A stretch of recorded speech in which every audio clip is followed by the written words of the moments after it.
الحمدللہ رب العالمین والصلاة والسلام علی اشرف الانبیاء والمرسلین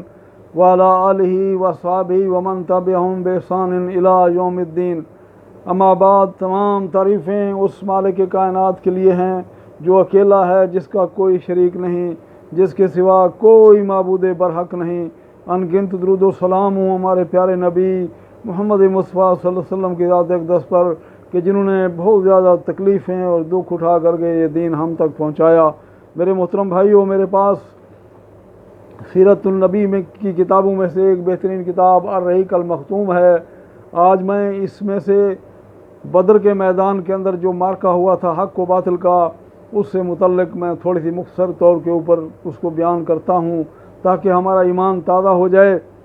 اللہ کے نبی صلی اللہ علیہ وآلہ وسلم جب ہجرت فرما کر کے مدینہ تشریف لے آئے، اور صحابہ کرام جن کو مکے والوں نے نکال دیا تھا، وہاں سے گھر بار چھوڑنے پر مجبور کیا تھا،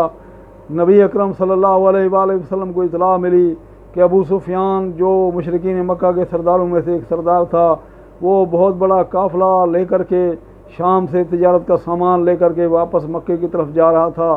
آپ صلی اللہ علیہ وآلہ وسلم نے صحابہ کرام کو حکم دیا کہ ان قافلے کے لیے نکلو۔ 313 مسلمانوں کی تعداد تھی جو نکلے، اور جس میں سے 83 مہاجرین اور باقی انصار تھے۔ مسلمانوں کے پاس 2 گھوڑے، زبیر ابن عوام اور مقداد ابن اسود کندی، ان کے پاس یہ 2 گھوڑے سوار تھے، اور باقی لشکر اونٹوں پہ سوار اور پیدل پا تھا۔ اور جب ابو سفیان کو اطلاع ملی کہ آپ صلی اللہ علیہ وآلہ وسلم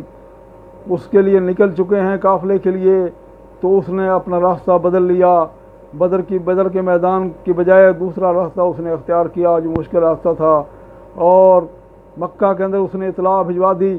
کہ نبی کریم صلی اللہ علیہ وآلہ وسلم قافلے کے اوپر حملہ ہونے والے ہیں۔ تو مکے والوں نے بہت بڑا لشکر جرار تیار کیا،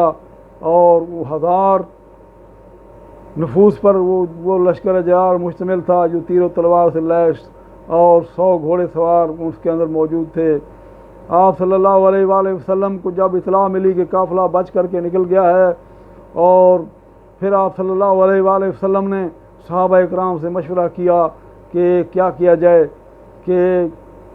ادھر سے 1000 کے لشکر جرار کا سامنا ہے۔ تو آپ صلی اللہ علیہ وآلہ وسلم صحابہ اکرام کہنے لگے، اے اللہ کے نبی صلی اللہ